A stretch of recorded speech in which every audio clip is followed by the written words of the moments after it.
വിശ്വസിക്കുകയും വഅമിലുസ്സാലിഹാത്ത് സൽപ്രവർത്തനങ്ങൾ ചെയ്യുകയും ചെയ്തവർ ലനുബവ്വിഅന്നഹും മിനൽ ജന്നതി ഗുറഫാ അവർക്ക് സ്വർഗ്ഗത്തിലുള്ള ഗുറഫുകൾ, ചില മുറികൾ അല്ലെങ്കിൽ ചില വീടുകളൊക്കെ അവർക്ക് തയ്യാറാക്കപ്പെട്ടി കൊടുക്കുന്നതാണ്. തജ്രീ മിൻ തഹ്തിഹൽ അൻഹാർ അതിന്റെ താഴ്ഭാഗത്തുകൂടി അരുവികൾ ഒഴുകുന്നുണ്ടായിരിക്കും. ഖാലിദീന ഫീഹാ അവർ അതിൽ ശാശ്വതരാണ്. നിഅമ അജ്റുൽ ആമിലീൻ പ്രവർത്തിക്കുന്നവർക്കുള്ള പ്രതിഫലം എത്ര വിശിഷ്ടമാണ്. ഈ ഒരു ആയത്തിലൂടെ അല്ലാഹു സുബ്ഹാനഹു തആല സ്വർഗ്ഗത്തിലൊരു വീടുണ്ട് എന്ന് മാത്രമല്ല, സ്വർഗ്ഗത്തിന്റെ ആ വീടിന്റെ പ്രത്യേകത താഴ്ഭാഗത്തുകൂടി അരുവികൾ ഒഴുകുന്നതായിരിക്കും. എന്താണ് പ്രിയപ്പെട്ടവരെ, നമ്മൾ ഖുർആൻ ഇങ്ങനെ വായിച്ചു നോക്കുമ്പോൾ ഒട്ടുമിക്ക സ്ഥലങ്ങളിലും സ്വർഗ്ഗത്തെക്കുറിച്ച് പരിചയപ്പെടുത്തുമ്പോൾ അവിടെ താഴ്ഭാഗത്തുകൂടി തജ്രീ മിൻ തഹ്തിഹൽ അൻഹാർ താഴ്ഭാഗത്തുകൂടി അരുവികൾ ഒഴുകുന്നുണ്ടായിരിക്കും. ഈ ഒരു പ്രയോഗം നമുക്ക് മനസ്സിലാക്കണമെങ്കിൽ നമ്മൾ ഏതെങ്കിലും ഒരു സ്ഥലത്തേക്ക് ടൂറ് പോകുകയും ആ ടൂറ് പോയ സ്ഥലത്ത് ഏതെങ്കിലും ഒരു റിസോർട്ട് എടുക്കുന്ന സമയത്ത് ഒരു പക്ഷേ കടൽക്കരയുടെ ഭാഗത്തേക്ക് തിരിഞ്ഞു നിൽക്കുന്നതോ അതല്ലെങ്കിൽ തൊട്ടടുത്ത് കുളങ്ങളുള്ളതോ പൂളുകളുള്ളതോ ഒക്കെയാണെങ്കിൽ അവിടെ കൂടുതൽ പണം ചോദിക്കും. അവർ പറയും കുറച്ചുകൂടി സൗന്ദര്യമുള്ള സ്ഥലമാണത്, എല്ലാവരും ആകർഷണീയമായി നോക്കുന്ന ഒരു സ്ഥലമാണ്, അതുകൊണ്ട് അവിടെ പണം കൂടുതൽ വേണം. നമ്മുടെ ഭൗതികമായ ലോകത്തുള്ള അവസ്ഥ ഇതാണെങ്കിൽ അല്ലാഹു സുബ്ഹാനഹു തആല സ്വർഗ്ഗത്തിൽ ലഭിക്കുന്ന ആ സ്വർഗ്ഗത്തിൽ വീട് ലഭിക്കുന്ന അവിടെ മുറികൾ ലഭിക്കുന്ന ആളുകളെ കുറിച്ച് പറഞ്ഞത് ഏറ്റവും പ്രധാനം അവർക്ക് വിശ്വാസം ഉണ്ടാകുക, സൽക്കർമ്മങ്ങൾ പ്രവർത്തിക്കുക. പ്രിയപ്പെട്ടവരെ, നമ്മളൊക്കെ വിശ്വാസികളാണ്. നമുക്കെല്ലാം അല്ലാഹു സുബ്ഹാനഹു തആല സ്വർഗ്ഗത്തിൽ ഉന്നതമായ വീട് നൽകി അനുഗ്രഹിക്കുമാറാവട്ടെ. എന്നാൽ അതോടൊപ്പം നമ്മുടെ വിശ്വാസം എത്രത്തോളം ഉണ്ട് എന്നുള്ളത് നമ്മളൊന്ന് പരിശോധിക്കുകയും വേണം. ചില പരീക്ഷണങ്ങളൊക്കെ വരുന്ന സമയത്ത് അള്ളാഹുവിനെ കുറ്റപ്പെടുത്തുന്ന, അള്ളാഹുവിൻ്റെ വിധിയിൽ തൃപ്തിയില്ലാത്ത അവസ്ഥ അത് നമ്മളിലുണ്ടോ എന്ന് സ്വയം പരിശോധിക്കാൻ നമ്മൾ റെഡിയാവണം. രണ്ടാമത്തെ ഒരു കാര്യം, ഒരാൾക്ക് സ്വർഗ്ഗത്തിൽ വീടുണ്ട് എന്ന് മാത്രമല്ല, ആ വീടുകളുടെ പ്രത്യേകത നക്ഷത്രങ്ങളെപ്പോലെ അതിങ്ങനെ മിന്നിക്കൊണ്ടിരിക്കും എന്ന് മാത്രമല്ല, അതിലേക്ക് നോക്കിക്കഴിഞ്ഞാൽ അതിങ്ങനെ ചലിച്ചുകൊണ്ടിരിക്കുന്നതായിട്ട് തോന്നും. അത് ഉയർന്ന ഭാഗത്തുള്ള വീടാണ് എന്ന് മാത്രമല്ല, ആ വീടിന്റെ പ്രത്യേകത പറയാൻ, ആ വീടിന്റെ പ്രത്യേകത അതിങ്ങനെ മിന്നിക്കൊണ്ടിരിക്കും, അതുപോലെ തന്നെ അതിങ്ങനെ ചലിച്ചുകൊണ്ടിരിക്കുന്നതായിരിക്കും.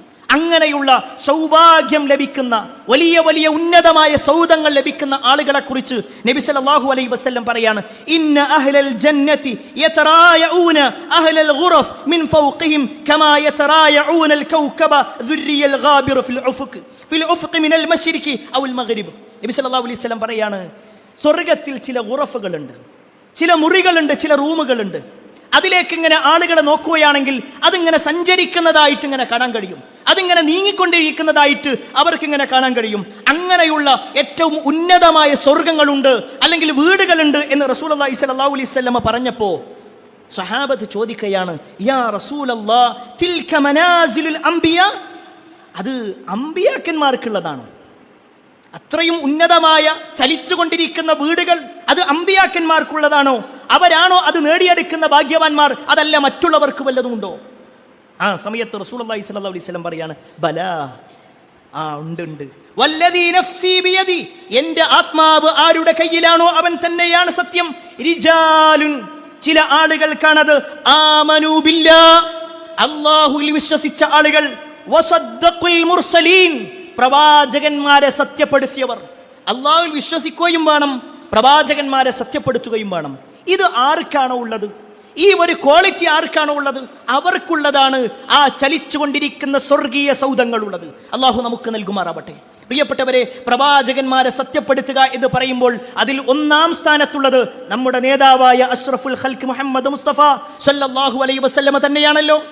ആ പ്രവാചകൻ സല്ലല്ലാഹു അലൈഹി വസല്ലം എന്തു പറഞ്ഞാലും അത് സമിഅനാ വ അത്അനാ എന്ന് പറയുന്നതോടൊപ്പം വസദ്ദഖനാ, ഞങ്ങൾ ഇതാ സത്യപ്പെടുത്തിയിരിക്കുന്നു. ഒരിക്കലും യാതൊരു സംശയവുമില്ലാതെ അത് സ്വീകരിക്കാൻ നമുക്ക് റെഡിയാവണം. അവിടെയാണ് നമ്മുടെ മുൻഗാമികളിൽ ചില മാതൃകകളുണ്ട് നമുക്ക്.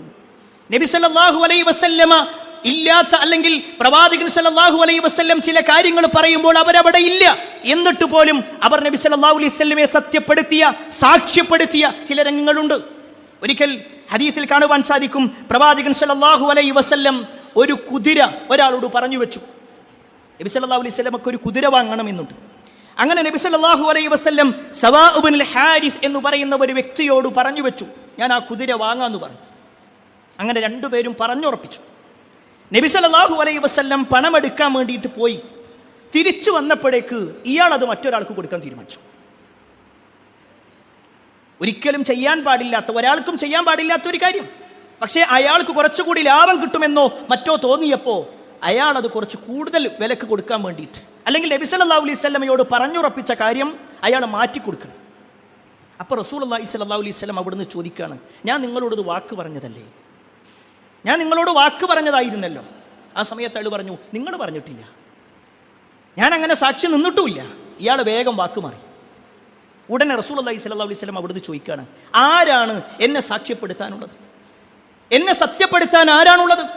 ആ സമയത്ത് ഹുസൈമത്ത് ബിൻ സാബിത്ത് റളിയല്ലാഹു അൻഹു അദ്ദേഹം പറഞ്ഞു, പ്രവാചകരെ, ഞാനുണ്ട്. നിങ്ങൾ അയാളോട് വാക്ക് പറഞ്ഞു എന്നതിന് ഞാൻ സാക്ഷിയാണ്. ആ സമയത്ത് പ്രവാചകൻ സല്ലല്ലാഹു അലൈഹി വസല്ലമ അയാളോട് ചോദിക്കുകയാണ്, ഈ സ്വഹാബിനോട്, ഹുസൈമത്ത് ബിൻ സാബിത്ത് റളിയല്ലാഹു അൻഹു ചോദിക്കുകയാണ്, മാ ഹമലക അല ഷഹാദ വലം തകുൻ മഅഹു. അല്ല, നിങ്ങൾ എങ്ങനെയാണ് സാക്ഷി നിൽക്കുക? നിങ്ങൾ അദ്ദേഹത്തിന്റെ കൂടെ ഉണ്ടായിരുന്നില്ലല്ലോ. നബി സല്ലല്ലാഹു അലൈഹി വസല്ലമയോട് കുതിര തരാ എന്ന് പറഞ്ഞ വ്യക്തിയുടെ അടുക്കൽ നിങ്ങൾ ഉണ്ടായിട്ടില്ല. ഞങ്ങൾ രണ്ടുപേരും പറയുന്ന സമയത്ത് നിങ്ങൾ അവിടെ ഇല്ല. പിന്നെ നിങ്ങൾ എങ്ങനെ സാക്ഷി നിൽക്കും?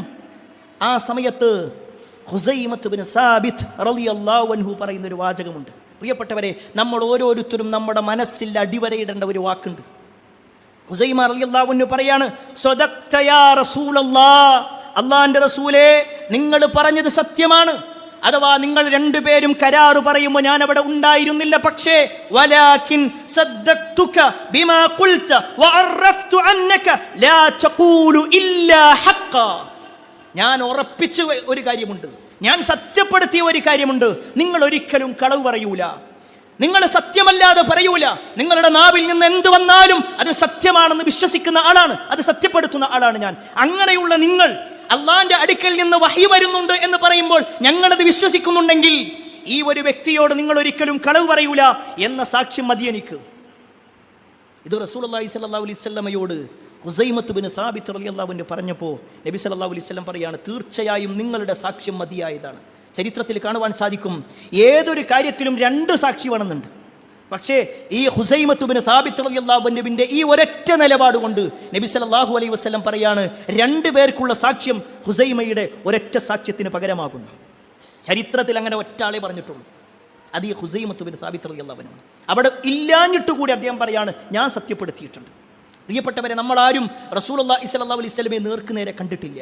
വിശുദ്ധ ഖുർആൻ ആകാശത്ത് നിന്ന് ഇറങ്ങുന്നതോ പ്രവാചകൻ സല്ലല്ലാഹു അലൈഹി വസല്ലമയുടെ അടുക്കലേക്ക് ജിബ്രീൽ വന്നതോ നമ്മൾ കണ്ടിട്ടില്ല. പക്ഷേ ആമന്ന, നമ്മൾ വിശ്വസിക്കുന്നു എങ്കിൽ വിശുദ്ധ ഖുർആനിൽ ഒരു ആയത്തുണ്ട് എന്ന് പറഞ്ഞാൽ, നബി സല്ലല്ലാഹു അലൈഹി വസല്ലമ ഇങ്ങനെ ഒരു ഹദീസ് പറഞ്ഞിട്ടുണ്ട് എന്ന് പറഞ്ഞാൽ, പിന്നെ അവിടെ ഒരു ശങ്ക, ഒരു സംശയം, അത് വിശ്വാസിക്കുണ്ടാവില്ല. വിശ്വാസിയെ സംബന്ധിച്ചിടത്തോളം അള്ളാഹു പറഞ്ഞു, റസൂലുള്ളാഹി സ്വല്ലല്ലാഹു അലൈഹി വസല്ലം പറഞ്ഞു എന്ന് പറഞ്ഞാൽ പിന്നെ പൂർണ്ണമായി അത് സ്വീകരിക്കുന്നവരാണ്. എങ്കിൽ പ്രിയപ്പെട്ടവരെ, അങ്ങനെയുള്ള ആളുകൾക്ക് അള്ളാഹുവിൽ വിശ്വസിക്കുകയും പ്രവാചകന്മാരെ സത്യപ്പെടുത്തുകയും ചെയ്യുക എന്ന ആ വലിയ ഒരു ദൗത്യം ഏറ്റെടുത്തവരാരാണോ അവർക്കാണ് ആകാശത്തുകൂടി നീങ്ങിക്കൊണ്ടിരിക്കുന്ന സൗദങ്ങളുള്ളത് എന്ന് റസൂലുള്ളാഹി സ്വല്ലല്ലാഹു അലൈഹി വസല്ലം നമ്മെ പഠിപ്പിക്കുന്നു. മൂന്നാമത്തെ കാര്യമാണ് ളുഹാ നമസ്കരിക്കുക എന്നുള്ളത്. ഒരു പക്ഷേ പല ആളുകൾക്കും എന്താണ് ആ നിസ്കാരം എന്നുവരെ അറിയാത്തവരുണ്ടാകും, എത്രയാണ് നിസ്കരിക്കേണ്ടതെന്ന് അറിയാത്തവരുണ്ടാകും, എപ്പോഴാണ് നിസ്കരിക്കേണ്ടത് എന്ന് അറിയാത്തവരുണ്ടാകും. എന്നാൽ കേട്ടോ, റസൂലുള്ളാഹി സ്വല്ലല്ലാഹു അലൈഹി വസല്ലം പറയാണ്, മൻ സല്ല ദുഹ അർബഅ, ആരെങ്കിലും ദുഹാ നമസ്കാരം 4 റക്അത്ത് നമസ്കരിച്ചാൽ, വഖബ്ലൽ ഊല അർബഅൻ, അഥവാ അതുപോലെ തന്നെ ദുഹറിന് മുമ്പുള്ള 4 റക്അത്തും ഒരാൾ നിസ്കരിച്ചാൽ, ബനല്ലാഹു ലഹു ബൈതൻ ഫിൽ ജന്ന, അല്ലാഹു സുബ്ഹാനഹു വ തആല സ്വർഗ്ഗത്തിൽ ഒരു വീട് അയാൾക്ക് കൊടുക്കും. രണ്ട് കാര്യങ്ങളാണ് നബി സല്ലല്ലാഹു അലൈഹി വസല്ലം ഈ ഹദീസിൽ പറഞ്ഞത്. ഒന്ന്, ളുഹാ നമസ്കാരം 4 റക്അത്ത് ഒരാൾ നിസ്കരിക്കാം. രണ്ടാമത്തത്, ളുഹർ നമസ്കാരത്തിന്റെ മുമ്പുള്ള 4 റക്അത്ത് നമ്മൾ കഴിഞ്ഞ ആഴ്ചയിൽ സൂചിപ്പിച്ചിരുന്നു, റവാത്തിബ് നമസ്കാരവുമായി ബന്ധപ്പെട്ടുകൊണ്ട്. അതുപോലെ തന്നെ അതേപോലെ അതിലേക്ക് ചേർത്ത് വെക്കേണ്ട ഒരു കാര്യം കൂടിയാണിത്. എന്നാൽ എന്താണ് പ്രിയപ്പെട്ടവരെ ഈ നമസ്കാരത്തിന്റെ പ്രാധാന്യം? ഒരു പക്ഷേ നമ്മളൊക്കെ ഇങ്ങനെ കേൾക്കുന്നുണ്ട് ളുഹാ, അതിൻ്റെ സമയം എപ്പോഴാണെന്ന് ചോദിച്ചാൽ, സൂര്യൻ ഇങ്ങനെ ഉദിച്ചതിന് ശേഷം 20 മിനിറ്റ് കഴിഞ്ഞാൽ ളുഹറിൻ്റെ സമയമാകുന്നതിൻ്റെ 20 മിനിറ്റ് മുമ്പ് വരെയുള്ള സമയം, അത്രയും സമയമുണ്ട്. നമ്മൾ ഉദയം എന്നൊക്കെ ഇങ്ങനെ പറയും. ആ ഉദയം കഴിഞ്ഞിട്ട് ഒരു 20 മിനിറ്റ് കഴിഞ്ഞാൽ തുടങ്ങണം. അത് കഴിഞ്ഞിട്ട് ളുഹർ നമസ്കാരത്തിൻ്റെ മുമ്പ്, ളുഹർ ബാങ്കിൻ്റെ ഒരു 20 മിനിറ്റ് മുമ്പ് വരെയുള്ള സമയമുണ്ട്. അത് 11 മണിക്ക് നമസ്കരിക്കാം, 11:30 നമസ്കരിക്കാം, 10 മണിക്ക് നമസ്കരിക്കാം, 9 മണിക്ക് നമസ്കരിക്കാം, ഒന്നും കുഴപ്പമില്ല. ഈ ഒരു നമസ്കാരത്തിൻ്റെ പ്രാധാന്യം കേട്ടോ. റസൂലുള്ളാഹി സ്വല്ലല്ലാഹു അലൈഹി വസല്ലമയോട് പ്രവാചകരെ എനിക്കൊരു ഉപദേശം തരാമോ എന്ന് ചോദിച്ചവരോടും നബി സല്ലല്ലാഹു അലൈഹി വസല്ലം പ്രത്യേകം സഹാബത്തിനെ ചേർത്ത് നിർത്തിക്കൊണ്ട് ഞാൻ നിന്നെ ചില കാര്യങ്ങൾ ഉപദേശിക്കാം എന്ന് പറഞ്ഞതിലൊക്കെ അത് കാണാൻ കഴിയും. മഹാനായ അബൂ ഹുറൈറ റളിയല്ലാഹു അൻഹു പറയാണ്, ഔസാനി ഖലീലി, എൻ്റെ ഖലീലായ പ്രവാചകൻ എന്നെ ഉപദേശിച്ചു. എന്നിട്ട് നബി സല്ലല്ലാഹു അലൈഹി വസല്ലം നൽകിയ ഉപദേശങ്ങൾ ഇങ്ങനെ എണ്ണിയ കൂട്ടത്തിൽ ഒന്ന് പറഞ്ഞാൽ എന്താ അറിയോ? ദുഹാ നമസ്കാരം ഒഴിവാക്കരുത്, ദുഹാ നമസ്കാരം നിർവഹിക്കണം. അബൂ ഹുറൈറ റളിയല്ലാഹു അൻഹുവിനോട് മാത്രമല്ല, അബൂ ദർറുൽ ഗിഫാരി റളിയല്ലാഹു അൻഹു പറയാണ്, ഔസാനി ഹബീബി, എൻ്റെ ഹബീബായ പ്രവാചകൻ സല്ലല്ലാഹു അലൈഹി വസല്ലം എനിക്ക് വസിയ്യത്ത് നൽകുകയുണ്ടായി ബിസലാത്തി, 3 കാര്യങ്ങളെ കുറിച്ച്. അതിലൊന്നെന്താണെന്നറിയോ? ളുഹ നമസ്കരിക്കണം, ളുഹ ഒഴിവാക്കരുത് എന്നുള്ളതാണ്. ഇനി ഒന്നുകൂടി കേട്ടോ, റസൂലുള്ളാഹി സ്വല്ലല്ലാഹു അലൈഹി വസല്ലം പറയാണ്, മനുഷ്യൻ്റെ ശരീരത്തിൽ 360 സന്ധികളുണ്ട്. ഈ 360 സന്ധികൾ കൊണ്ടും ഒരാൾക്ക് ആരാധന ചെയ്യണമെന്നുണ്ടോ? 360 സന്ധികൾ കൊണ്ടും ഒരാൾക്ക് ആരാധന ചെയ്യണമെന്നുണ്ടോ? എങ്കിൽ അയാൾ ദുഹ നമസ്കരിക്കട്ടെ. റസൂലുള്ളാഹി സ്വല്ലല്ലാഹു അലൈഹി വസല്ലമയുടെ ഹദീസിൽ കാണുവാൻ സാധിക്കും, യുസ്ബിഹു അലാ കുല്ലി സുലാമ മിൻ അഹദിക്കും സദഖ, പ്രഭാതമായി കഴിഞ്ഞാൽ നിങ്ങളുടെ എല്ലാ സന്ധികൾക്കും സദഖയുണ്ട്, അതുകൊണ്ട് നിങ്ങൾക്ക് സദഖകൾ നിർവഹിക്കാം. ഫകുല്ലു തസ്ബീഹത്തിൻ സദഖ, എല്ലാ സുബ്ഹാനല്ലാഹും സദഖയാണ്. വകുല്ലു തഹ്മീദത്തിൻ സദഖ, എല്ലാ അൽഹംദുലില്ലാഹും സദഖയാണ്. വകുല്ലു തഹ്ലീലത്തിൻ സദഖ, എല്ലാ ലാ ഇലാഹ ഇല്ലല്ലാഹും സദഖയാണ്. വകുല്ലു തക്ബീറത്തിൻ സദഖ, എല്ലാ അല്ലാഹു അക്ബറും സദഖയാണ്. വഅംറു ബിൽ മഅറൂഫി സദഖ, നന്മ കൽപ്പിക്കുക എന്നുള്ളത് സദഖയാണ്. വനഹ്യുൻ അനിൽ മുൻകരി സദഖ, തിന്മ വിരോധിക്കുക എന്നുള്ളതും സദഖയാണ്. എന്നിട്ട് പ്രവാചകൻ സല്ലല്ലാഹു അലൈഹി വസല്ലം പറയാണ്, വയുജ്സിഉ മിൻ ദാലിക്, ഇതിനെല്ലാത്തിനും പകരം, ഈ പറയപ്പെട്ട ദിക്റുകളും നന്മ കൽപ്പിക്കലും തിന്മ വിരോധിക്കലും 360 സന്ധികൾ കൊണ്ടുള്ള എല്ലാത്തിനും പകരമാണ് റക്അത്താൻ, 2 റക്അത്ത് നമസ്കാരം. യർകഉഹുമാ മിനൽ ദുഹാ, ദുഹയുടെ സമയത്തുള്ള 2 റക്അത്ത്. റസൂലുള്ളാഹി സ്വല്ലല്ലാഹു അലൈഹി വസല്ലം ഒരിക്കൽ പോലും ഒഴിവാക്കാത്ത നമസ്കാരമാണ് ദുഹാ നമസ്കാരം. ഒരിക്കൽ പോലും നബി സല്ലല്ലാഹു അലൈഹി വസല്ലം ഒഴിവാക്കിയിട്ടില്ല. എന്നാൽ പ്രിയപ്പെട്ടവരെ, നമ്മളൊന്ന് പരിശോധിക്കും, നബി സല്ലല്ലാഹു അലൈഹി വസല്ലം ഒരിക്കൽ പോലും ഒഴിവാക്കാത്ത ആ ഒരു കാര്യം നമ്മുടെ ജീവിതത്തിൽ ഒരിക്കലെങ്കിലും നിസ്കരിച്ചിട്ടുണ്ട്? ഒരിക്കലെങ്കിലും? ഇന്നുവരെ ദുഹായുടെ പുണ്യമോ അതിൻ്റെ പ്രാധാന്യമോ എന്താ അതിൽ വേണ്ടത്? വെറും 2 റക്അത്ത്, ഏറ്റവും ചുരുങ്ങിയത് 2 റക്അത്താണ്. നബി സല്ലല്ലാഹു അലൈഹി വസല്ലമ 2, 4, 6, 8 നമസ്കരിച്ചിട്ടുണ്ട്. പണ്ഡിതന്മാർക്കിടയിൽ ഇത് എത്ര എന്നുള്ള വിഷയത്തിൽ ചില അഭിപ്രായ വ്യത്യാസങ്ങളുണ്ട്. 8 വരെ, 2 മുതൽ 8 വരെ എന്ന് പറഞ്ഞ ഹദീസുകളുണ്ട്. നബി സല്ലല്ലാഹു അലൈഹി വസല്ലമ ധാരാളമായി ചെയ്തു, കണക്ക് നോക്കാതെ ചെയ്തു എന്ന് പറഞ്ഞത് വെച്ചുകൊണ്ട് പണ്ഡിതന്മാർ അതിൽ കൂടുതലും ഒരാൾക്ക് വേണമെങ്കിൽ ചെയ്യാമെന്ന് പറഞ്ഞവരുമുണ്ട്. പക്ഷേ മിനിമം ഒരു 2, 4 ഒക്കെ ആയിട്ട് നമ്മളത് നിർവഹിച്ചിട്ടുണ്ടോ എന്ന് നമ്മൾ പരിശോധിക്കണം. നബി സല്ലല്ലാഹു അലൈഹി വസല്ലമയുടെ കാലത്താണ് നമ്മൾ ജീവിക്കണതെങ്കിൽ നബി നമ്മളെ ചേർത്ത് നിർത്തിയിട്ട് പറയുന്ന ഒരു കാര്യം ദുഹ ഒഴിവാക്കരുത് എന്നാണ്. അതാണ് ഈ സ്വഹാബിമാർ പറഞ്ഞത്. അബൂ ഹുറൈറ റളിയല്ലാഹു അൻഹു വെറും 4 കൊല്ലാണ് പ്രവാചകന്റെ കൂടെ നിന്നിട്ടുള്ളത്.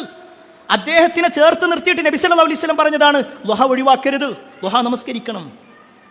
അബൂ ദർ റളിയല്ലാഹു അൻഹു മറ്റൊരു നാട്ടുകാരനാണ്. നബിന്റെ അടുക്കലേക്ക് കുറഞ്ഞ കാലങ്ങൾ മാത്രമേ വന്നിട്ടുള്ളൂ. ആ വന്ന സമയത്തും നബി സല്ലല്ലാഹു അലൈഹി വസല്ലം പറഞ്ഞത് നിങ്ങൾ ദുഹ നമസ്കരിക്കണം എന്നുള്ളതാണ്. പ്രിയപ്പെട്ടവരെ, നമുക്ക് തീരുമാനിക്കാം.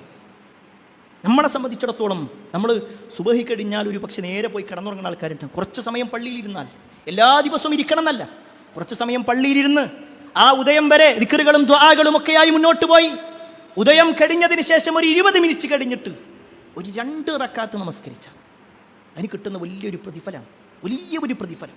അത് നഷ്ടപ്പെടുത്തരുത് പ്രിയപ്പെട്ടവരെ. ഇന്നുവരെ ചെയ്യാത്ത ആരെങ്കിലും ഉണ്ടെങ്കിൽ ആ സഹോദരനോടാണ്, സഹോദരിയോടാണ് പറയാനുള്ളത്. അള്ളാഹിൻ്റെ റസൂൽ സല്ലല്ലാഹു അലൈഹി വസല്ലം ഒരിക്കൽ പോലും ഒഴിവാക്കാത്ത, എല്ലാ ദിവസവും നബി സല്ലല്ലാഹു അലൈഹി വസല്ലം ചെയ്തിട്ടുള്ള ഒരു കർമ്മത്തെ ഇന്ന് വരെ നമ്മൾ ചെയ്തിട്ടില്ല എന്ന് പറഞ്ഞിട്ട് നമ്മൾ പറയാണ് ഞാനും പ്രവാചകൻ സല്ലല്ലാഹു അലൈഹി വസല്ലമയുടെ പിൻഗാമിയാണെന്ന് പറയുന്നതിൽ എന്തർത്ഥമാണുള്ളത്? അതുകൊണ്ട് പ്രിയപ്പെട്ടവരെ, ഈ പുണ്യം നമ്മൾ നേടിയെടുക്കണമെന്ന് പ്രത്യേകം ഓർമ്മപ്പെടുത്തുകയാണ്. 4ാമത്തെ കാര്യം അങ്ങാടിയിൽ പ്രവേശിക്കുമ്പോഴുള്ള പ്രാർത്ഥനയാണ്. ഒരു പ്രാർത്ഥനയെക്കുറിച്ച് നബി സല്ലല്ലാഹു അലൈഹി വസല്ലം പറഞ്ഞു. ഈ ഹദീസിൻ്റെ വിഷയത്തിൽ പണ്ഡിതന്മാർക്കിടയിൽ ചില ചർച്ചകളുണ്ട്. എങ്കിലും ഓർമ്മപ്പെടുത്തട്ടെ, ആ ഒരു ഹദീസിനെ കുറിച്ച് റസൂലുള്ളാഹി സ്വല്ലല്ലാഹു അലൈഹി വസല്ലം പറയാം, മൻ ഖാല ഫിസ്സൂഖ്, ആരെങ്കിലും അങ്ങാടിയിൽ പ്രവേശിക്കുന്ന സമയത്ത് പ്രാർത്ഥിക്കുകയാണ്, ലാ ഇലാഹ ഇല്ലല്ലാഹു വഹ്ദഹു لا شريك له له الملك وله الحمد يحيي ويميت وهو حي لا يموت بيده الخير وهو على كل شيء قدير. വളരെ ചെറിയ ഒരു പ്രാർത്ഥന, നമുക്കെല്ലാവർക്കും പരിചയമുള്ള പദങ്ങളാണ് അതിലുള്ളത്. ഒരു പക്ഷേ യുഹ്യി വയുമീത് വഹുവ ഹയ്യുൻ ലാ യമൂതു ബിയദിൽ ഖൈർ എന്ന ഒരു പദം മാത്രം, അല്ലെങ്കിൽ ഒരൊറ്റ വരി മാത്രമായിരിക്കും നമുക്ക് പരിചയമില്ലാത്തത്. ബാക്കിയെല്ലാം നമുക്ക് പരിചയമുള്ളതാ. ലാ ഇലാഹ ഇല്ലല്ലാഹു വഹ്ദഹു ലാ ശരീക ലഹു ലഹുൽ മുൽക്കു വലഹുൽ ഹംദ്. ഇത്രയും നമുക്കറിയും, എത്രയോ തവണ നമ്മൾ ചൊല്ലുന്നതാണ്. എങ്കിൽ അതിന്റെ കൂടെ ചേർത്ത് പറയേണ്ട കാര്യമാണ് യുഹ്യി വയുമീതു വഹുവ ഹയ്യുൻ ലാ യമൂതു ബിയദിൽ ഖൈർ വഹുവ അലാ കുല്ലി ഷൈഇൻ ഖദീർ. ഇത്രയും ഒരു പ്രാർത്ഥന അങ്ങാടി പ്രവേശിക്കുന്ന സമയത്ത്, അങ്ങാടിയിലേക്ക് കയറുമ്പോൾ ഒരാൾ പ്രാർത്ഥിച്ചാൽ നബി സല്ലല്ലാഹു അലൈഹി വസല്ലമയുടെ ഹദീസിൽ കാണുവാൻ സാധിക്കും, കതബല്ലാഹു ലഹു അൽഫ ഹസന. അള്ളാഹു അയാൾക്ക് 10 ലക്ഷം നന്മകൾ രേഖപ്പെടുത്തും. 10 ലക്ഷം നന്മകൾ. അവന്റെ 10 ലക്ഷം പാപങ്ങൾ അല്ലാഹു സുബ്ഹാനഹു വ തആല മായ്ച്ചു കൊടുക്കും. ബനല്ലാഹു ലഹു ബൈതൻ ഫിൽ ജന്ന. അയാൾക്ക് സ്വർഗത്തിലൊരു വീടും കൊടുക്കും. ആകെ ഒരൊറ്റ പ്രാർത്ഥന. ഒരു പക്ഷേ നമ്മളൊന്ന് കുറച്ച് സമയമൊന്ന് ഇരുന്നിട്ട് പഠിച്ചാൽ മനപ്പാടമാക്കാൻ കഴിയുന്നത്. ഇനി മനപ്പാടം അറിയില്ലേ, ഒരു പേപ്പറിൽ എഴുതി നമ്മുടെ പേഴ്സിൽ വെക്കുക. എപ്പോഴൊക്കെ അങ്ങാടിയിലേക്ക് പോകുന്നുണ്ടോ ആ സമയത്ത് നമ്മൾ ഈ ഒരു പ്രാർത്ഥന നിർവഹിക്കുന്നുവെങ്കിൽ കതബല്ലാഹു ലഹു അൽഫ ഹസന വമഹാ അൻഹു അൽഫ സയ്യ ബനല്ലാഹു ലഹു ബൈതൻ ഫിൽ ജന്ന. 10 ലക്ഷം നന്മകൾ ഒരു ചെറിയ ഒരു വാക്ക് പറഞ്ഞാൽ അല്ലാഹു സുബ്ഹാനഹു വ തആല നമുക്ക് നൽകുമെങ്കിൽ പ്രിയപ്പെട്ടവരെ, ആ ഒരു പ്രാർത്ഥന നമ്മൾ മനസ്സിലാക്കണം, അത് പഠിക്കണം, നമ്മൾ നിർവഹിക്കുകയും വേണം. അതുപോലെ തന്നെ 5-ാമത്തെ കാര്യം, സ്വർഗത്തിൽ വീട് ലഭിക്കുന്ന ഒരു പ്രവർത്തനമാണ് രോഗിയെ സന്ദർശിക്കുക എന്നുള്ളത്. രോഗിയെ സന്ദർശിക്കുക. പലപ്പോഴും നമ്മൾ രോഗിയെ സന്ദർശിക്കാറുള്ളത് അയാളുടെ വലിപ്പം നോക്കിയിട്ടോ അയാൾ നമുക്ക് ചെയ്തു തരുന്ന സൗകര്യങ്ങൾ നോക്കിയിട്ടോ ആയിരിക്കും. എന്നാൽ അങ്ങനെയല്ല. റസൂലുള്ളാഹി സ്വല്ലല്ലാഹു അലൈഹി വസല്ലം പറയാണ്, ഇദാ ആദർ റജുലു അഖാഹു ഔ സാറഹു. ഒരാൾ തൻ്റെ സഹോദരൻ രോഗിയായിരിക്കെ ആ രോഗിയെ സന്ദർശിച്ചു.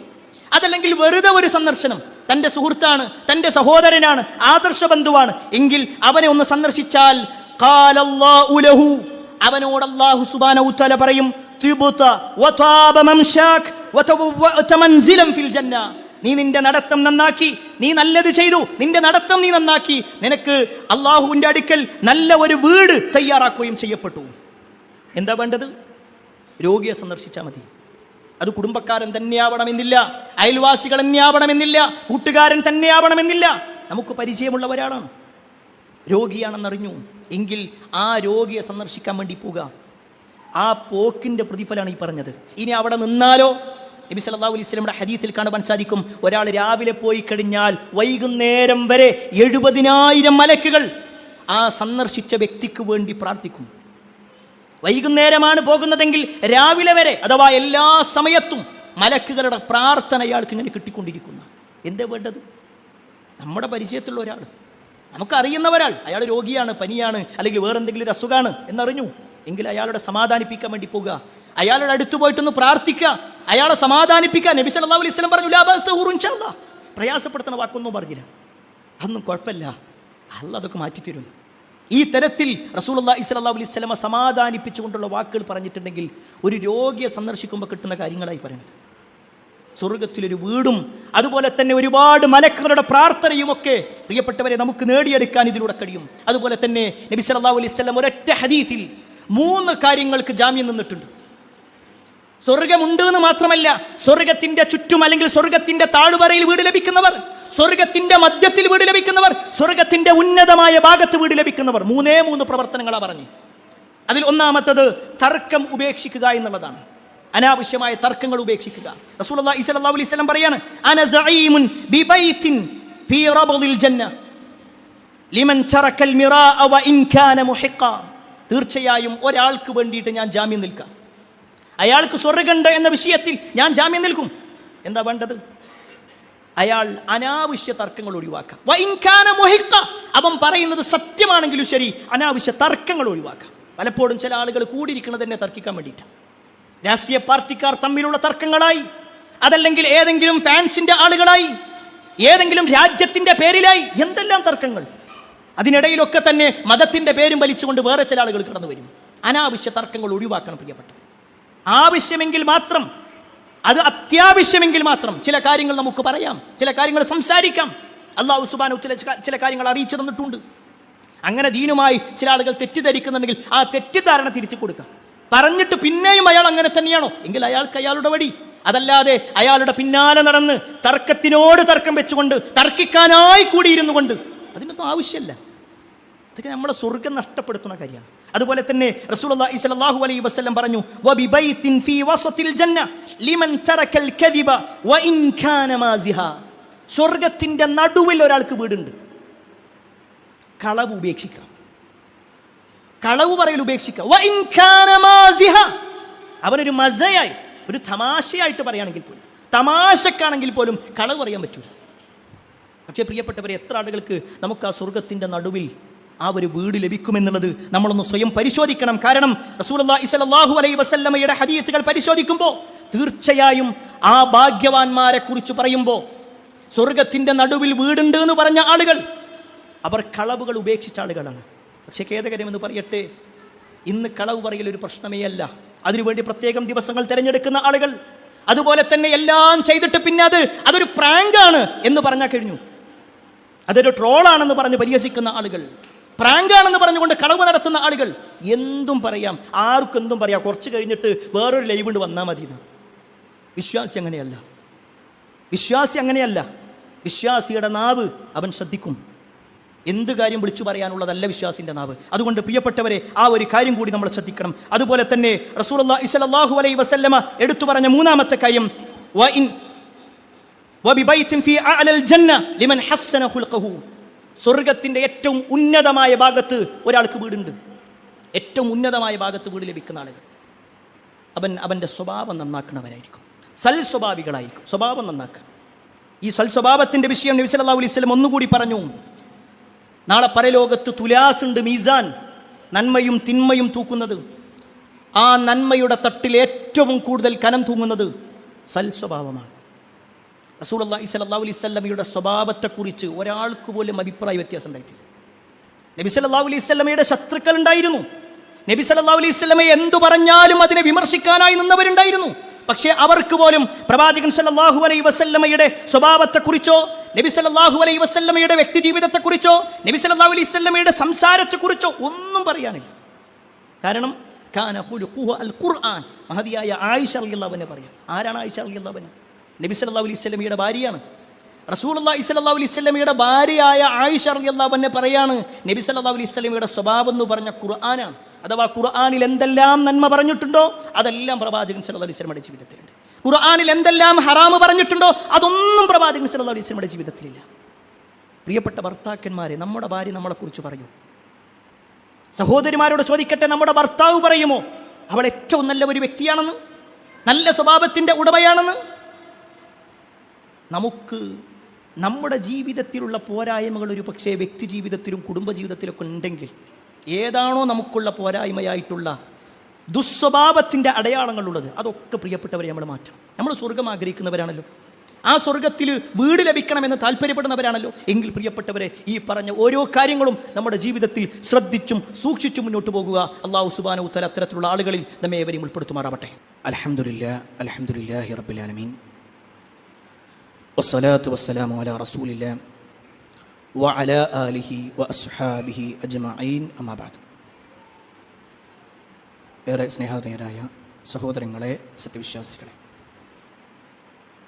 അള്ളാഹുവിൻ്റെ വിധിവിലക്കൾ അനുസരിച്ചുകൊണ്ടും പ്രവാചകൻ സല്ലല്ലാഹു അലൈഹി വസല്ലമയുടെ ജീവിതചര്യ പിൻപറ്റിക്കൊണ്ടും ജീവിക്കണമേ എന്ന് ഒരിക്കൽ കൂടി എന്നോടെന്നപോലെ നിങ്ങൾ ഓരോരുത്തരോടും ഉണർത്തുകയാണ്, വസിയത്ത് ചെയ്യുകയാണ്. സ്വർഗത്തിലൊരു വീട് ലഭിക്കാനുള്ള 8 പ്രവർത്തനങ്ങളെക്കുറിച്ചാണ് നമ്മൾ സൂചിപ്പിച്ചു വന്നത്. റസൂലുള്ളാഹി സ്വല്ലല്ലാഹു അലൈഹി വസല്ലമയുടെ ഹദീസുകൾ പരിശോധിക്കുമ്പോൾ ഒരൊറ്റ ഹദീസിൽ തന്നെ 4 കാര്യങ്ങളെക്കുറിച്ച് നബി സല്ലല്ലാഹു അലൈഹി വസല്ലം പറഞ്ഞു. ആ 4 കാര്യം ആര് നിർവഹിക്കുന്നുണ്ടോ അവർക്ക് സ്വർഗത്തിലൊരു വീടുണ്ട് എന്ന് നബി സല്ലല്ലാഹു അലൈഹി വസല്ലം പറയാം. ഇന്ന ഫിൽ ജന്നതി ഖുറഫ, സ്വർഗത്തിൽ ചില മുറികളുണ്ട്. ളുഹൂറുഹാ മിൻ ബുതൂനിഹാ വബുതൂനുഹാ മിൻ ളുഹൂരിഹാ. അതിൻ്റെ ഉള്ളിൽ നിന്ന് നോക്കിയാൽ പുറം കാണാൻ പറ്റും, പുറത്തുനിന്ന് നോക്കിയാൽ ഉള്ളു കാണാൻ പറ്റും. അഥവാ ഗ്ലാസ് പോലുള്ള സൗകര്യങ്ങളുള്ള ഒരു വീട്. അങ്ങനെ ഏവരും നോക്കുന്ന രൂപത്തിൽ, ഏവരും ആകർഷണീയതയോടുകൂടി കാണുന്ന ചില വീടുകളുണ്ട്. ആ വീടുകൾ റസൂലുള്ളാഹി സ്വല്ലല്ലാഹു അലൈഹി വസല്ലം ഉണ്ട് എന്ന് പറഞ്ഞതും ഫഖാമ അഅറാബി, ഒരു അറാബിയായ ഗ്രാമീണനായ അറബി എഴുന്നേറ്റിട്ട് പറഞ്ഞു, ലിമൻ ഹിയ യാ റസൂലല്ലാഹ്, അള്ളാഹിൻ്റെ റസൂലേ അത് ആർക്കുള്ളതാ? അങ്ങനത്തെ ആ ഒരു സ്വർഗത്തിലെ വീടുകൾ അത് ലഭിക്കുന്ന ഭാഗ്യവാന്മാരാരാണ്? ആ സമയത്ത് നബി സല്ലല്ലാഹു അലൈഹി വസല്ലം പറയണം, ഒന്നാമത്തെ കാര്യം ലിമൻ അതാബൽ കലാം, നല്ലത് സംസാരിക്കുന്ന ആളുകൾ, സംസാരം നന്നാക്കുക, മോശമായ വാക്കുകൾ പറയാതിരിക്കുക, ചീത്ത വാക്കുകൾ. ഒരു പക്ഷേ ഇന്നത്തെ മുസ്ലിം ഉമ്മത്തിൻ്റെ നാവുകളിൽ പോലും ഏറ്റവും വൃത്തിഹീനമായ വാക്കുകൾ. ഒരിക്കലും ഈ മിമ്പറിൻ്റെ പവിത്രത ഉള്ളത് കൊണ്ട് തന്നെ ആ വാക്ക് പോലും നമുക്ക് ഉച്ചരിക്കാൻ കഴിയൂല. അങ്ങനെ പറയരുത് എന്ന് പറയാൻ പോലും പറ്റൂല. അത്രയും മോശമായ വാക്കുകൾ. മക്കളെ വിളിക്കുന്ന രക്ഷിതാക്കളുണ്ട്. പരസ്പരം കൂട്ടുകാരന്മാർ വിളിക്കുമ്പോൾ തന്നെ ഹലോ എന്ന് പറഞ്ഞാൽ പിന്നെ വീണ്ടും അടുത്ത വാക്ക്, മ്ലേച്ഛതയുള്ള പ്രയോഗങ്ങൾ. അങ്ങനെയല്ല വിശ്വാസി. നബി സല്ലല്ലാഹു അലൈഹി വസല്ലമയുടെ ഹദീസിൽ കാണാൻ സാധിക്കും, നാവ് കാരണത്താലാണ് ആളുകൾ ഏറ്റവും കൂടുതൽ നരകത്തിൽ കിടക്കുക. മഹാനായ മുആദ് ബിൻ ജബൽ റളിയല്ലാഹു അൻഹു പ്രവാചകൻ സല്ലല്ലാഹു അലൈഹി വസല്ലമയുടെ അടുക്കൽ വന്നിട്ട് പറഞ്ഞു, അല്ലാഹുവിൻ്റെ റസൂലേ, സ്വർഗ്ഗത്തിലേക്ക് അടുപ്പിക്കുന്നതും നരകത്തിൽ നിന്ന് മാറ്റി നിർത്തുന്നതുമായ ചില കാര്യങ്ങൾ എനിക്ക് പറഞ്ഞു തരൂ. ആ സമയത്ത് റസൂലുള്ളാഹി സ്വല്ലല്ലാഹു അലൈഹി വസല്ലം കുറേ കാര്യങ്ങൾ പറഞ്ഞു കൊടുത്തു. ഇതൊക്കെ പറഞ്ഞു കൊടുത്തിട്ട് പ്രവാചകൻ സല്ലല്ലാഹു അലൈഹി വസല്ലം അദ്ദേഹത്തോട് അതിൻ്റെ അവസാനം ഒരു വാക്ക് പറയുന്നുണ്ട്, അലാ ഉഖ്ബിറുക ബിമിലാഖി ദാലിക കുല്ലി, ഈ പറയപ്പെട്ട എല്ലാ കാര്യങ്ങളുടെയും ഒരു ആകത്തുക ഞാൻ പറഞ്ഞു തരട്ടെ. നബി സല്ലല്ലാഹു അലൈഹി വസല്ലമ ഈമാൻ കാര്യം പറഞ്ഞിട്ടുണ്ട്, നമസ്കാരത്തെക്കുറിച്ച് പറഞ്ഞിട്ടുണ്ട്, നോമ്പിനെക്കുറിച്ച് പറഞ്ഞിട്ടുണ്ട്, ഹജ്ജിനെക്കുറിച്ച് പറഞ്ഞിട്ടുണ്ട്. ഇതെല്ലാം പറഞ്ഞിട്ട് നബി സല്ലല്ലാഹു അലൈഹി വസല്ലം പറയാണ്, ഇതിൻ്റെ എല്ലാത്തിൻ്റെയും ഒരു ആകത്തുക ഞാൻ പറഞ്ഞു തരാം. ആ സമയത്ത് മുആദ് റളിയല്ലാഹു അൻഹു പറഞ്ഞു, ബലാ യാ റസൂലല്ലാഹ്, അള്ളാഹുവിൻ്റെ റസൂലെ അറിയിച്ചെന്നാലും. ആ സമയത്ത് റസൂലുള്ളാഹി സ്വല്ലല്ലാഹു അലൈഹി വസല്ലം അങ്ങനെ തൻ്റെ നാവ് പിടിച്ചിട്ട് പറയാണ്, കുഫ അലൈക ഹാദാ, ഇതിനെ സൂക്ഷിച്ചോ, ഈ ഒരു നാവിനെ നീ സൂക്ഷിച്ചോ. ഇത് കേട്ടതും മുആദ് റളിയല്ലാഹു അൻഹു പറഞ്ഞു, യാ നബിയല്ലാഹ് വ ഇന്നാ ലമുആഖദൂന ബിമാ നതകല്ലം ബിഹി, ഞങ്ങൾ സംസാരിച്ചതിൻ്റെ പേരിൽ, ഞങ്ങൾ വാക്കുകൾ പറഞ്ഞതിൻ്റെ പേരിൽ ഞങ്ങൾ നരകത്തിൽ കിടക്കുമോ? ഇത് റസൂലുള്ളാഹി സ്വല്ലല്ലാഹു അലൈഹി വസല്ലമയോട് പറഞ്ഞപ്പോൾ നബി സല്ലല്ലാഹു അലൈഹി വസല്ലം പറയുന്നൊരു വാചകമുണ്ട്, അതല്ലാതെ പിന്നെ എന്തിനാ നരകം കിട്ടണത്? മുഖത്തിങ്ങനെ മുഖം കൊണ്ടിങ്ങനെ നരകത്തിലേക്ക് വലിച്ചു കൊണ്ടുപോകുന്ന ആൾക്കാരുണ്ടെന്ന് പറഞ്ഞു. അള്ളാഹു നമ്മളെ കാത്തിരക്ഷിക്കുമാറാവട്ടെ. ആരാണതെന്നറിയോ? നാവ് നിയന്ത്രിക്കാത്ത ആൾക്കാർ, സംസാരം നിയന്ത്രിക്കാത്ത ആൾക്കാർ, തോന്നിവാസങ്ങൾ പറയുന്ന ആളുകൾ, മ്ലേച്ഛ വർത്തമാനങ്ങൾ സംസാരിക്കുന്ന ആളുകൾ. അങ്ങനെയുള്ള ആളുകളുടെ കാര്യം പ്രിയപ്പെട്ടവരെ ശ്രദ്ധിക്കണം. നമ്മുടെ നാവ് എല്ലാം പറയാനുള്ളതല്ല, നിയന്ത്രണം വേണം. ഒരു വാപ്പ എന്ന നിലക്ക് മക്കളോട് എന്തും പറയാ എന്നല്ല, മക്കൾ എന്ന നിലക്ക് സുഹൃത്തുക്കളോട് എന്തും പറയാമെന്നല്ല, അയൽവാസിയോട് എന്തും വിളിച്ചു പറയാമെന്നല്ല. ഒരാൾ തൻ്റെ റോങ് സൈഡ് ഒന്ന് വരുമ്പോഴേക്ക്, നമ്മൾ വാഹനം ഓടിക്കുമ്പോഴൊന്ന് ഒരുതുമ്പോഴേക്ക് എന്ത് വൃത്തികേടും വിളിച്ചു പറയുന്ന ഒരവസ്ഥ ഉണ്ടാക്കാൻ പാടില്ല. ശ്രദ്ധിക്കണം ഒരു വിശ്വാസി എന്ന നിലക്ക്. അതുപോലെ തന്നെ രണ്ടാമത്തെ കാര്യമാണ് ഭക്ഷണം കൊടുക്കുക. ഇസ്ലാമിൽ വലിയ പുണ്യം. നബി സല്ലല്ലാഹു അലൈഹി വസല്ലമയോട് ചോദിക്കപ്പെട്ട അല്ലാഹുവിൻ്റെ റസൂലേ, ഇസ്ലാമിലെ ഏറ്റവും നല്ല കാര്യം ഏതാണ്? ആ സമയത്ത് നബി സല്ലല്ലാഹു അലൈഹി വസല്ലം പറയാണ്, തുത്ഇമു തആം വതഖറഉ സലാമ അലാ മൻ അറഫ്ത വമൻ ലം യഅരിഫ്, നീ ജനങ്ങൾക്ക് ഭക്ഷണം കൊടുക്കലാണ് ഇസ്ലാമിൽ വലിയ പുണ്യം കിട്ടുന്ന കാര്യം. പക്ഷേ പലപ്പോഴും ആളുകൾ അതിനെ നിസ്സാരവൽക്കരിച്ചു കൊണ്ടിരിക്കുന്നു. അത് ഏതെങ്കിലും ഒരു രാഷ്ട്രീയ സംഘടനയിലേക്ക്, ഏതെങ്കിലും ചില മതങ്ങളിലേക്ക്, മതവിഭാഗങ്ങളിലേക്ക് മാത്രം ചുരുക്കപ്പെടുന്നു. അല്ല, വിശ്വാസികൾ മുന്നിലേക്ക് ഇറങ്ങണം, വിശ്വാസികൾ നിർവഹിക്കണം.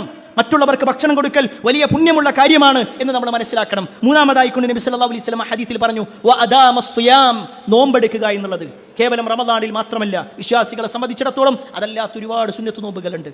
എല്ലാ മാസവും നിർവഹിക്കേണ്ട അയ്യാമുൽ ബീദിലെ നോമ്പുകളുണ്ട്. ഇതൊക്കെ നിർവഹിക്കണം, ആഴ്ചയിൽ നിർവഹിക്കേണ്ടത്. നമ്മളെ കൊണ്ട് എങ്ങനെയാണോ കഴിയുന്നത്, എപ്പോഴാണോ നമുക്ക് സൗകര്യമുള്ളത്, ആ സൗകര്യങ്ങൾ ഉണ്ടാക്കിക്കൊണ്ട് നോമ്പെടുക്കാൻ റെഡിയാവണം. അതുപോലെ തന്നെ റസൂലുള്ളാഹി സ്വല്ലല്ലാഹു അലൈഹി വസല്ലം പറഞ്ഞു, എല്ലാവരും, നാലാമത്തെ കാര്യമാണ്, എല്ലാവരും ഉറങ്ങുന്ന സമയത്ത് ഒരാൾ എഴുന്നേറ്റുകൊണ്ട് നമസ്കരിക്കുക, തഹജ്ജുദ് നമസ്കരിക്കുക. ഈ 4 കാര്യങ്ങൾ. ഒരു പക്ഷേ തഹജ്ജുദിൻ്റെ കാര്യങ്ങൾ പറയുമ്പോൾ പ്രിയപ്പെട്ടവരെ നമുക്കൊരു വൈമനസ്യം ഉണ്ടാവാം. എന്താ കാര്യം എന്നറിയോ? കഴിഞ്ഞ റമദാനിൽ ആ തറാവീഹ് നമസ്കാരത്തിന് വന്നു എന്നതിനപ്പുറത്തേക്ക് അത് കഴിഞ്ഞതാ ഇന്ന് വരെ രാത്രി നമസ്കാരം, ഇശാ നമസ്കരിച്ചു, അത് പോയി കിടക്കുന്നു. ഒരു പക്ഷേ ഇശാ കഴിഞ്ഞാൽ 2 റക്അത്ത് സുന്നത്ത് കൂടി, ആ റവാത്തിബ് കൂടി നിർവഹിക്കുന്നുണ്ടാകും. അതല്ലാത്ത തഹജ്ജുദ് നമുക്ക് പരിചയമുണ്ടോ? നമ്മൾ നിർവഹിക്കാറുണ്ടോ? കുറ്റപ്പെടുത്തലല്ല, ഇതൊക്കെ നിർവഹിച്ച് നമ്മുടെ മുൻഗാമികൾ കയറിയ സ്വർഗത്തിലേക്കാണ് നമ്മളും കയറാനുള്ളത്. ജീവിതത്തിൽ ഇന്ന് വരെ റമദാനല്ലാത്ത ദിവസങ്ങളിൽ നമുക്ക് രാത്രി നമസ്കാരം പരിചയമില്ലെങ്കിൽ നമുക്ക് പരിചയപ്പെടണം. തഹജ്ജുദ് നമസ്കരിക്കണം. തഹജ്ജുദ് എഴുന്നേറ്റുകൊണ്ടുള്ള നമ്മുടെ പ്രാർത്ഥനകൾ ഒരു പക്ഷേ നമ്മുടെ ജീവിതത്തിൽ ഏറ്റവും കൂടുതൽ സമാധാനം നേടിത്തരുന്നതായിരിക്കും. പ്രിയപ്പെട്ടവരെ, ഞാനത് വെറുതെ പറയല്ല. നമ്മുടെ ജീവിതം അസ്വസ്ഥമാണോ? അസമാധാനവും പ്രയാസവും ഒക്കെയായി കടങ്ങൾ കൊണ്ട് വലയുന്നൊരവസ്ഥയാണ്. എന്നാൽ രാത്രി ഒരു മണിക്കോ 2 മണിക്കോ ഒന്ന് അലാറം വെച്ച് എഴുന്നേച്ചിട്ട് ഒരു 4 റക്കാത്ത് 5 റക്കാത്ത് നമ്മൾ നിസ്കരിക്കുകയാണെങ്കിൽ, എന്നിട്ട് റബ്ബിനോട് നല്ലോണം ഒന്ന് കരഞ്ഞു പ്രാർത്ഥിച്ചാൽ തീർച്ചയായും റബ്ബ് അതിന് മറുപടി തരും. നമ്മുടെ പ്രശ്നങ്ങൾക്ക് പരിഹാരം കാണാൻ പറ്റും. പക്ഷേ അതിന് നമ്മൾ റെഡിയാവണം. നമ്മുടെ മനസ്സുകൊണ്ട്, നമ്മുടെ ശരീരം കൊണ്ട് താല്പര്യത്തോടു കൂടി മുന്നോട്ട് പോകാൻ നമ്മൾ റെഡിയാവണം. അല്ലാഹു സുബ്ഹാനഹു തആല അത്തരത്തിലുള്ള ആളുകൾ നമ്മെ ഏവരെയും ഉൾപ്പെടുത്തുമാറാവട്ടെ. ഒരുപാട് ആളുകൾ പ്രാർത്ഥന കൊണ്ട് വസിയത്ത് നൽകിയിട്ടുണ്ട്. എല്ലാവരുടെയും പ്രാർത്ഥന അല്ലാഹു സ്വീകരിക്കുമാറാവട്ടെ. കുടുംബത്തോടൊപ്പം സ്വർഗ്ഗത്തിലേക്ക് എത്തുന്ന മഹാഭാഗ്യവാന്മാരിൽ അല്ലാഹു നമ്മെ ഏവരെയും ഉൾപ്പെടുത്തുമാറാവട്ടെ. ഈ പറഞ്ഞ ഓരോ കാര്യങ്ങളും സ്വർഗ്ഗത്തിലെ വീട് ലഭിക്കുന്ന പ്രവർത്തനങ്ങളാണ്. ഇത് മുഴുവനായോ അല്ലെങ്കിൽ കഴിവിൻ്റെ പരമാവധിയോ എല്ലാ പ്രവർത്തനങ്ങളും സജീവമാകാനുള്ള തൗഫീക്ക് അല്ലാഹു നമുക്കെല്ലാം നൽകുമാറാവട്ടെ.